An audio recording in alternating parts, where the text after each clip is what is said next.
ನಾವು ಕಾನೂನುಬದ್ಧವಾಗಿ DMG ಗಣಿ ಮತ್ತು ಭೂವಿಜ್ಞಾನ ಇಲಾಖೆಗೆ ನೈಟ್ ಕ್ರಷರ್ ಬಂದ್ ಮಾಡಿ ಏನು 24 ಗಂಟೆ ಇದೆ ಅನ್ನೋದನ್ನ ಸಂಜೆ 6ರಿಂದ ಬೆಳಗಿನ ಜಾವ 6 ಗಂಟೆವರೆಗೂ ಸ್ಟಾಪ್ ಮಾಡಿ, ಆಮೇಲೆ ಏನು ಬೆಳಗ್ಗೆ 6ರಿಂದ ಸಂಜೆ 6ರವರೆಗೂ ಮಾತ್ರ ಮಾಡಬೇಕು ಅಂತ ಹೇಳ್ಬಿಟ್ಟು DMG ಇಲಾಖೆಗೆ ನಾವು ಮನವಿ ಕೊಟ್ಟಿದ್ದೀವಿ.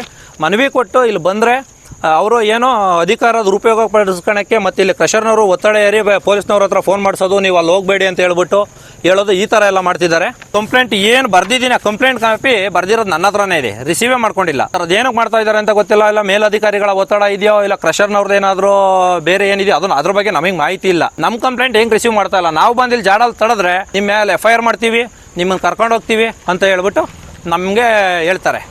ಸರ್ ಅದೇ ಜಾಡ್ ತಡೆದಿದ್ದೀರಾ, ಏನಕ್ಕೆ ತಡೆದಿದ್ದೀರಾ, ಏನು ಉದ್ದೇಶ, ನೀವು ಏನು ಲೀಗಲಾಗಿ ನೀವು ಇಲ್ಲ ಅಂತ ಅಂದಮೇಲೆ ನಿಮ್ಮನ್ನು ಅರೆಸ್ಟ್ ಮಾಡ್ಕೊಂಡು ಕರ್ಕೊಂಡು ಹೋಗ್ತೀವಿ ಅಂತ ಹೇಳ್ಬಿಟ್ಟು ಹೇಳಿದ್ದಾರೆ. ನೋಡಿ, ನಾನು ಬಂದು ಒಂದು 5 ನಿಮಿಷ ಆಗಿದೆ, ಆಲ್ರೆಡಿ ಸ್ಟೇಷನ್ಗೆ ಮಾಹಿತಿ ಹೋಗಿದೆ. ಅದೇ ನನ್ನ ಕಂಪ್ಲೇಂಟ್ ಕೊಡೋಕ್ಕೆ ಹೋದಾಗ ನನ್ನ ಕಂಪ್ಲೇಂಟ್ ಯಾವುದೇ ಕಾರಣಕ್ಕೂ ಪೊಲೀಸವ್ರು ತೊಗೊಂಡಿಲ್ಲ, ಇಲ್ಲೇ ಇದೆ. ಆಮೇಲೆ ಆ ನಟರಾಜಪ್ಪ ಅನ್ನೋರು ಏನು ನನ್ನ ಮೇಲೆ ಕಳ್ಳತನದ ಆರೋಪ ಹೊರಿಸಿದ್ದಾರೆ, ಅವರು ಕಳ್ಳತನ ಆರೋಪ ನನ್ನ ಮುಕ್ತ ಮಾಡಿಸಿಲ್ಲ, ಅದು ಪ್ರೂವ್ ಮಾಡಬೇಕು, ಇಲ್ಲ ಅದನ್ನು ಮುಕ್ತಗೊಳಿಸ್ಬೇಕು. ಇಲ್ಲ ಕಳ್ಳತನ ಮಾಡಿಲ್ಲ ಸುಳ್ಳು ಅಂತ ಆದರೆ ಅವ್ರ ಮೇಲೆ ಡಿಫಾಮೇಷನ್ ಕೇಸ್ ಹಾಕ್ತೀನಿ. 24 ಗಂಟೆ ಓಡಿಸ್ತಾರಲ್ಲ, 24 ಗಂಟೆ ಓಡಿಸೋಕ್ಕೆ ಪರ್ಮಿಷನ್ ತಗೊಂಡ್ಬರ್ತೀವಿ ಅಂತ ಹೇಳಿ ಶೇರ್ ಮಾಡಿ.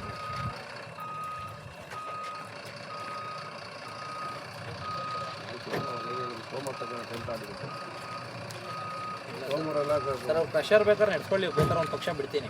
ಪ್ರೆಷರ್ನವ್ರು ನಡೆಸ್ಬೇಡ್ರಿ ಅಂತ ನಾನು ಹೇಳಲ್ಲ, ಅವ್ರಿಗೆ ಅಂದರೆ ಸಾಹೇಬ್ರಿಗೂ ಒಂದು ಮರ್ಯಾದೆ ಕೊಡ್ತೀನಿ. 1 ಕೋಟಿ ಲಂಚ ಬೇಡಿಕೆ ಇಟ್ಟಿದ್ದೀನಿ ಅಂತ ಆರೋಪ ಮಾಡಿದ್ದಾರೆ.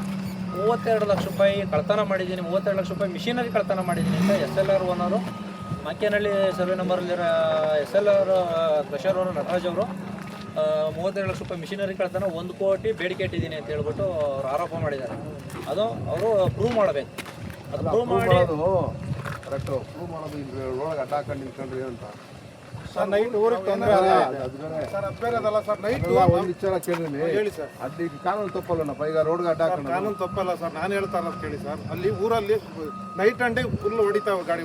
ಸರ್ 1 ನಿಮಿಷ ನಿಮ್ಮ ಮಾತಿ ಬೆಲೆ ಕೊಟ್ಬಿಟ್ಟು ಸ್ಟಾರ್ಟ್ ಮಾಡಿಸ್ತೀವಿ. ನೀವು ಬಂದಿದ್ದೀರಾ, ಈ ಗ್ರಾಮದಲ್ಲಿ ಬಂದು ಚೆಕ್ ಮಾಡ್ಬೇಕು. ನೀವು ಇಷ್ಟಾದ್ರೂ ಮಾಡಿ. ಈ ಸೌಂಡು ಇದು ಏನಿದೆ ಪ್ರೆಸೆಂಟ್ ನೀವು ನೋಡಿ, ನೀವು ಕೇಳ್ಬಿಟ್ಟು ಅದ್ರ ಬಗ್ಗೆ ನೀವೇನು ಡಿಸಿಷನ್ ಅಂತೀರೋ ನಾವು ಅದು ಅದಕ್ಕೆ ಯಾವ್ದಕ್ಕೆ ಮೈಸೂರು ಕೊಟ್ಟಿದ್ದೀವಿ ಸರ್. ಅಲ್ಲ, ಅವ್ರ ಅಧಿಕಾರಿಗಳು ಕರೆಸಿ ನೀವು ಅವ್ರಿಗೆ ಅದನ್ನ ಕೇಳಬೇಕು. ಇದು ರೋಡ್ ಅಡ್ಡ ಹಾಕೋದು ಕಾನೂನಿಗೆ ವಿರುದ್ಧವಾಗಿದ್ದು. ನಿಮಗೆ ಸೌಂಡನ್ನ ಮಾಡ್ಕೊಳ್ಳಿ, ಕ್ರಷರ್ ದಿನ ಮಾಡ್ಕೊಳ್ಳಿ. ನೀವು ಕ್ರಷರ್ ದಿನ ಮಾಡ್ಕೊಳ್ಳಿ ಅಂದರೆ ನೀವು ಮೈಸೂರು ಜ್ಯುವೆಲರ್ಸ್ಗೆ ಹೋಗಿ ಮಾಡಿ. ಆದರೆ ಇದು ರೋಡ್ ಅಡ್ಡ ಹಾಕೋದು ಕಾನೂನು ತಪ್ಪು. ರೈಟಿಂಗಲ್ಲೂ ಕೊಡ್ತೀವಿ, ಇದೇ ಪಬ್ಲಿಕಲ್ಲಿ ಬಂದು ಹೇಳ್ಬೇಕು. ಕಳ್ತನದ ಆರೋಪ ಪ್ರೂವ್ ಮಾಡ್ಬೇಕು ಅವರು. ಅಲ್ಲ, ಇಲ್ಲಿ ಈ ಸ್ಥಳದಾಗಲ್ಲ ನೀನು ಮಾಡೋದು, ಸ್ಟೇಷನ್ದಾಗ ಬಿಡಬೇಕು, ಮಾಡಬೇಕಾಯ್ತು. ನೀನು ಅಡ್ಡ ರೋಡ್ ರಸ್ತೆಗೆ ಅಡ್ಡ ಹಾಕೊಂಡು ಮಾಡೋದು ತಪ್ಪಲ್ಲ. ನಾವು ಅದನ್ನ ನಾವು ನಮಗೆ ಗೊತ್ತಾ,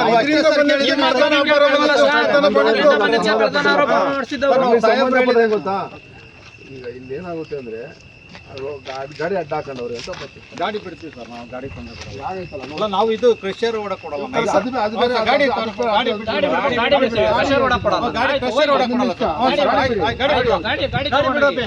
ಬಿಡ್ರಿ ಆಯ್ತು ಸರ್, ಕ್ರಷರ್ ಓಡಕ್ ಗಾಡಿ ಬಿಡ್ರಿ. ಸರ್ ಸಂಜೆ ಒಂದು 6 ಗಂಟೆ ಒಳಗೆ ಬ್ಲಾಸ್ಟಿಂಗ್ ಮಾಡ್ತಾರೆ. ಬ್ಲಾಸ್ಟಿಂಗ್ ಮಾಡಿಬಿಟ್ಟು ನೈಟ್ ಪೂರ್ತಿ ಕ್ರಷಿಂಗು ಮತ್ತು ಬ್ರೇಕಿಂಗು, ಹೆವಿ ಸೌಂಡು. ಗ್ರಾಮದಲ್ಲಿ ಕುಟ್ಟು ಕುಟ್ಟು ಕುಟ್ಟು ಕುಟ್ಟು ಡುಡ್ಡು ಅಂತ ಒಂದು ಬುಲೆಟ್ ಹೊಡ್ತಾ ಇದ್ದೀನೋ ಅನ್ನೋ ಥರ ಸೌಂಡು.